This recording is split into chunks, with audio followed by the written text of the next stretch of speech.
बिस्मिल्लाहिर्रहमानिर्रहीम। अस्सलाम वालेकुम नाज़रीन, मैं हूं अहमद फ़वाद और आप देखते हैं मुझे मेरे यूट्यूब चैनल और फेसबुक पेज पर। नाज़रीन, आज की इस व्लॉग में 3 बड़ी अहम खबरें हैं जो कि आपके साथ शेयर करने जा रहा हूं।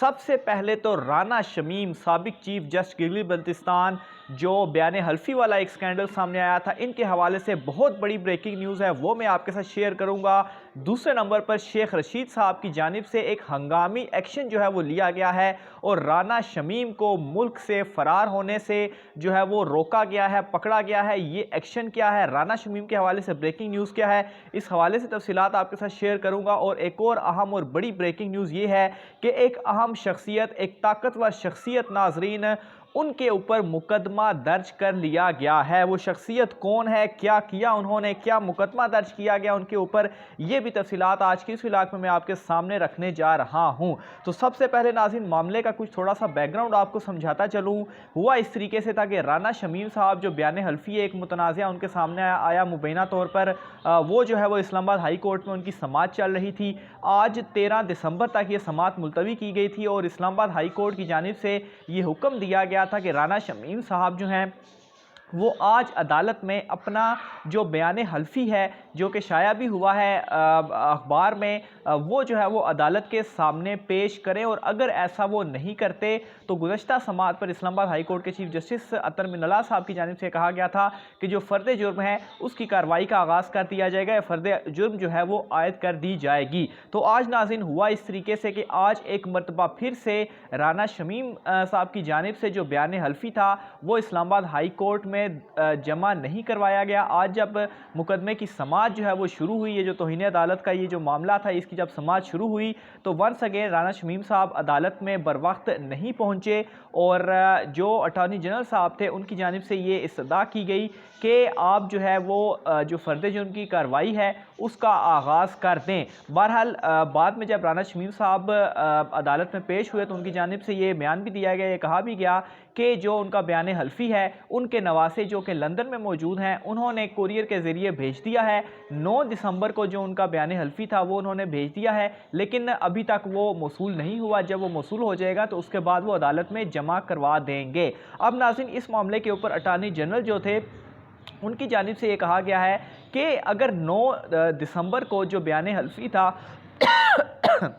वो लंदन से कुरियर के ज़रिए भेज दिया गया है तो तकरीबन 3 दिन जो है वो लगते हैं और 3 दिनों के अंदर ये जो बयान हल्फी था वो आ जाना चाहिए था, लेकिन 9 के बाद 13 होगी, अभी तक क्यों नहीं आया। बहरहाल इसकी रीज़न ये भी हो सकती है कि 9 तारीख को गालबन जुमेरात का दिन था, तो अगर जुमेरात को भेजा गया है तो आगे सिर्फ़ और सिर्फ जुम्मे का एक दिन वर्किंग डे हो गया और हफ्ता और इतवार 2 दिन जो थे वो छुट्टी के दिन थे। तो हो सकता है शायद इस वजह से वो ना आया हो, फिर आगे जो है वो मंडे का दिन आ गया। तो बहरहाल इस सारे मामले के ऊपर चीफ जस्टिस अतर मिनल्ला साहब की जानिब से उन्हें मज़ीद वक्त दिया गया, 20 दिसंबर तक का वक्त दिया गया है कि 20 दिसंबर तक चले। अगर आप ये कह रहे हैं कि भेज दिया है और जमा करवा देंगे तो 20 दिसंबर तक की जो फ़र्द जुर्म की कार्रवाई थी इसको मौखर कर दिया है और अदालत ने उन्हें मज़ीद वक्त दिया है कि ठीक है आप जो अपना बयान हल्फी है उसे जमा करा दें। दूसरी साइड पर जो एक और मामला था रिपोर्टिंग के हवाले से कि आया जो रिपोर्टिंग की गई थी अंसार अब्बासी साहब की जानिब से वो दुरुस्त थी या नहीं, कि उन्होंने ये जो बयान हल्फी शाया किया है क्या ये रिपोर्टिंग के जो असूल हैं वो उन्होंने मद्देनज़र रखे इसमें कि नहीं रखे। इसके ऊपर नाज़रीन चीफ जस्टिस अतर मिनल्ला साहब की जानिब से ये रिमार्क्स दिए गए कि बयान हल्फी खबर से ऐसे लगा कि अदालत हिदायत लेती थी, ज़ेर इल्तवा अपीलों से मुतल्लिक इस तरह तो रिपोर्टिंग नहीं की जा सकती। अगर इस अदालत ने कोई आर्डर जारी कर दिया तो लंदन में नोटरी पब्लिक की इंक्वायरी शुरू हो जाएगी। हमारे पास बुनियादी हकूक़ के केसेस होते हैं, फेयर रिपोर्टिंग के कुछ कानूनी तकाजे हैं, क्या बिला वजह इस कोर्ट पर कोई इल्ज़ाम लगाया जा सकता है। तौहीन अदालत के इख्तियारात को कभी भी इस्तेमाल नहीं करूँगा, लेकिन आवाम के एतमाद को ठेस पहुँचा तो इसको नज़रअंदाज नहीं कर सकते। तो ये नाज़रीन चीफ जस्टिस साहब की जानिब से रिपोर्टिंग के मामले के ऊपर बहुत अहम रिमार्क्स हैं। बहरहाल अभी तक असूलों को वाज़े नहीं किया गया या वो जवाब अभी तक नहीं दिया जा सका वाज़े तौर पर जिससे पता चल सके कि अंसार अब्बासी साहब की जानिब से ये जो बयान हल्फी जमा ये जो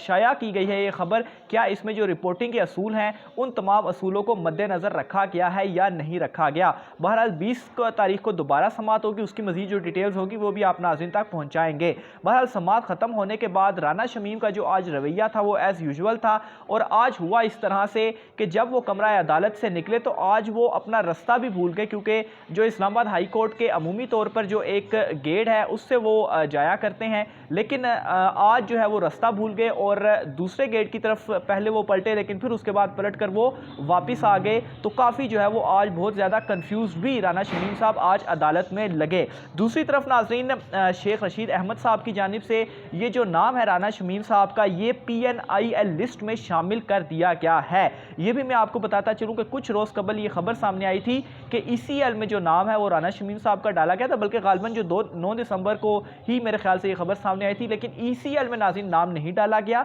ये मैं आपको कंफर्म कर दूं और अपडेट भी आपको कर दूं कि PNIL एक लिस्ट होती है, उसमें शामिल किया गया है, और इस लिस्ट में शामिल करने का मतलब ये होता है कि राना शमीम साहब अगले जो 30 रोज़ हैं उन 30 दिनों तक इनकी ऊपर जो सफरी पाबंदी है वो आयद रहेगी, वो किसी दूसरे मुल्क सफ़र जो है वो नहीं कर सके। ये भी आपको बताता चलूँ कि राना शमीम की जानिब से इस्तदा की गई थी कि वो खुद लंदन में जाकर बयान हल्फी लें, तो ये इसको जो है वो एक हम कह सकते हैं कि इफरार की कोशिश थी कि वो भी नवाज शरीफ की तरह लंदन जाए, जिस तरह नवाज शरीफ लंदन गए दवाई लेने के बहाने और वहीं पर बैठ गए, इसी तरह से ये भी बयान हल्फी के बहाने लंदन जाना चाह रहे थे। बहरहाल अदालत ने भी इनकार किया और फिर उसके बाद PNIL जो लिस्ट है उसमें भी नाम शामिल हो गया। इसके अलावा PNIL लिस्ट के हवाले से मैं आपको बताऊं तो ये भी ECL तर्ज की ही एक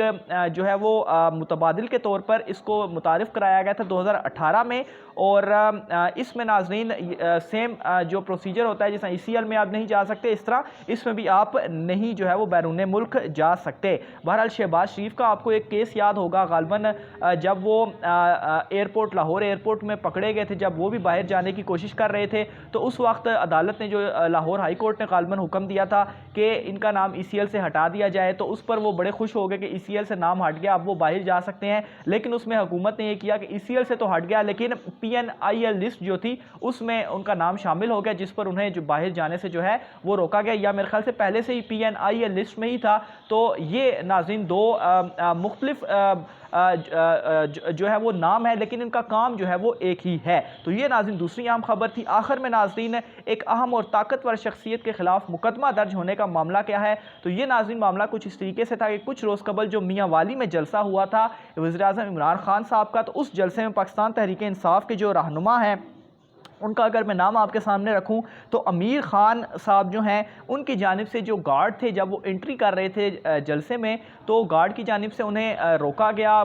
तलाशी के लिए रोका गया, जिस चीज़ के लिए भी रोका गया, तो वहाँ पर उन्होंने मुबैना तौर पर उनको जो है वो थप्पड़ मारा, और थप्पड़ मारने के बाद वो अंदर गए, तो ये उनके ऊपर इल्ज़ाम था। इस इल्ज़ाम के ऊपर उनके खिलाफ अब बाकायदा तौर पर मुकदमा जो है वो दर्ज कर लिया गया है, और इस मुकदमे के खिलाफ अमीर खान साहब का मौक़िफ़ भी सामने आया, और उन्होंने कहा है कि सियासी मकासद के लिए ये जो मुकदमा है वो दर्ज किया गया, और सियासी नुकसान पहुंचाने के लिए ये कार्रवाई जो है, ये मुकदमा जो है वो उनके खिलाफ दर्ज हुआ है। बहरहाल ये मुकदमा अब उनके ऊपर दर्ज हो गया, और मजीद जो इस हवाले से कार्रवाई होगी उस हवाले से भी आप नाज़रीन को अपडेट रखते रहेंगे। अपनी राय का इज़हार कमेंट बॉक्स में कीजिएगा। आज के व्लॉग से इतना ही, मुझे इजाज़त दीजिए।